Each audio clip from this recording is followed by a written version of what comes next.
तो student start करते हैं chapter number first pharmaceutical jurisprudence में, जो आपका बी फार्मा और डी फार्मा दोनों स्टूडेंट के लिए है। तो चैप्टर नंबर फर्स्ट से हम स्टार्ट करते हैं, जो introduction to pharmaceutical jurisprudence, most important. तो इसमें डेफिनेशन क्या होती है आपकी? Pharmaceutical jurisprudence is the study of law related to pharmacy, drug use, manufacturing and distribution.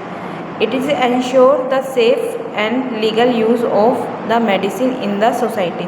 तो आपकी जो फार्मास्यूटिकल जूरिस्प्रूडेंस होता है, देखो क्या बता रहा है, स्टडी किसके रिलेटेड होता है? आपके लॉ रिलेटेड होती है फार्मेसी से, जिसमें हमारे जो ड्रग यूज़ के लिए, मैन्युफैक्चरिंग के लिए और डिस्ट्रीब्यूशन के लिए ये फार्मास्यूटिकल जूरिस्प्रूडेंस होती है। इट इज़ एंश्योर, इसमें एंश्योर किया जाता है जो भी हमारी दवाइयाँ होती हैं, वो जो सोसाइटी के लिए दवाइयाँ होती है वो लीगल यूज़ के लिए हो और सेफ़ हो। ठीक है, फिर इसके कुछ ऑब्जेक्टिव्स होते हैं, objectives of study pharmaceutical jurisprudence, जैसे understand the law regulation drug and cosmetic in India. Second क्या है? Ensure ethical practice in the pharmaceutical profession, prevent misuse and abuse of narcotic and psychotropic substance। Fourth आपका legal responsibilities of the pharmacist and drug manufacturing. इसी तरीके से आपका जो fifth point बनता है, देखिए, understand the regulation for drug quality control, patenting and आपका लाइसेंसिंग।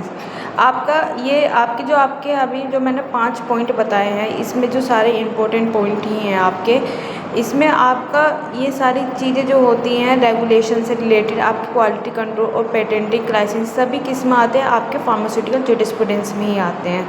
इसी तरीके से आपका जो सेकंड चीज़ आ जाती है इसमें, source of law in India. हमारे जो फार्मास्यूटिकल जूरिस्प्रूडेंस होते हैं उसमें इंडिया के अंदर क्या लॉ लगते हैं, इम्पोर्टेंट है ये, वेरी वेरी मोस्ट इम्पोर्टेंट। अब जैसे कि इसमें देखिए पहला वाला क्या है, इसमें द फर्स्ट, जो फर्स्ट है आपका द कॉन्स्टिट्यूशन ऑफ इंडिया, जो कॉन्स्टिट्यूशन होता है हमारे इंडिया का। सेकंड आपका लीगलाइजेशन, जो एक्ट ऑफ पार्लियामेंट। थर्ड क्या है? कस्टम एंड ट्रेडिशंस, आपका फोर्थ जुडिकल डिसीजन, जो केस लॉ होते हैं आपके। और फिफ्थ क्या है? Rule and regulation by authorities. इसके ये 4 कंडीशन, जो 5-6 कंडीशन दे रखे हैं, इम्पोर्टेंट है आपको। ये आपके जो एग्ज़ाम में थ्योरेटिकल आपका पूरा एक पार्ट आता है कि आपके source of law of India क्या होते हैं, आपकी डेफिनेशन क्या होती है फार्मास्यूटिकल जूरिस्प्रूडेंस की, या ऑब्जेक्टिव्स क्या होते हैं, मोस्ट इम्पोर्टेंट। आपकी की लीगल टर्मिनोलॉजीज़ क्या होती हैं, मोस्ट इम्पोर्टेंट। इससे आपकी जो एक हमारी जो स्टार्टिंग जर्नी होती है, जो बेस होता है, वो क्लियर हो जाता है इन सब चीज़ों से। जैसे इसमें पहला एक्ट इम्पोर्टेंट होता है, जैसे act, rule, regulation, offences and penalties, क्योंकि अब आगे जब हम इसकी जर्नी स्टार्ट करेंगे तो इसमें आपको एक्ट भी मिलेंगे, रूल भी मिलेंगे, रेगुलेशन भी मिलेंगे, ऑफेंसेस और पेनल्टीज़।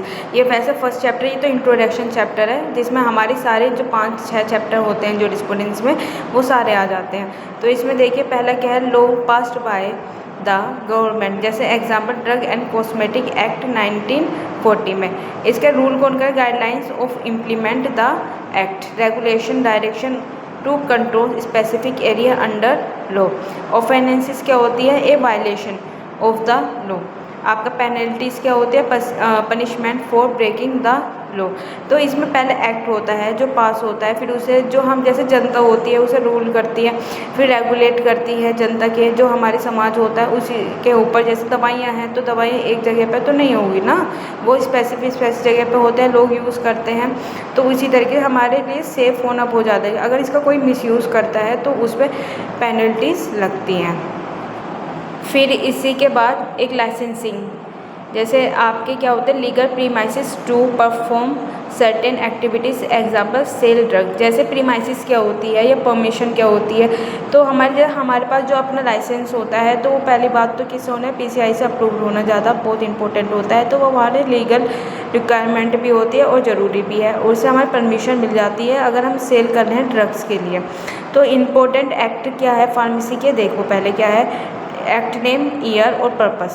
इसका ड्रग एंड कॉस्मेटिक एक्ट कब लागू हुआ था? 1940 में। इसमें क्या होता है? Import, manufacturing and distribution of drug. इसमें आप इन बच्चों याद रखना क्योंकि ये इंपॉर्टेंट है, सीधा सीधा क्वेश्चन भी पूछा जाता है कि आपके ड्रग एंड कॉस्मेटिक एक्ट क्या होता है। फिर फार्मेसी एक्ट 1948 में आया था जो regulate pharmacy education and profession. DPCO की फुल फॉर्म भी आती है आपकी ड्रग प्राइस कंट्रोल ऑर्डर, जो 2013 में हुआ था। इसका जो ऑफिस है वो दिल्ली के अंदर ही है कंट्रोल ड्रग प्राइस। इसका जो काम रहता है वो जो ड्रग्स रहती हैं उनके जो प्राइस होते हैं, जो नॉर्मल जैसे पैरासीटामोल होते हैं उसके प्राइस 100 न होगा 60 होने चाहिए। तो ये कौन कंट्रोल करता है? हमारे DPCO। आपका नारकोटिक एंड साइकोट्रोपिक सब्सटेंस 1985 में जो कंट्रोल करता है नारकोटिक्स को। मेडिकल टर्मिनेशन प्रेगनेंसी रेट जिसे MTP बोलते हैं, जो 1971 में लीगलाइजेशन हुआ था, जिसमें अबॉर्शन अंडर सर्टेन कंडीशन, जो ये इलीगल तरीके से अबॉर्शन होते थे वो इस पर क्या लगाया गया? रोक लगाई गई थी 1971 में। फिर इसके बाद आपका पॉइजन एक्ट आता है जो 1919 में आया था, regulate import, profession and sale of poison.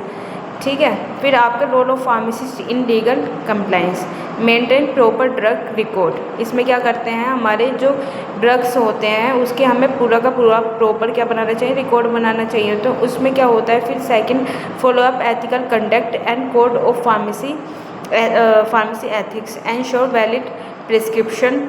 आपका रिपोर्ट ADR आपका एडवर्स ड्रग रिएक्शन होते हैं।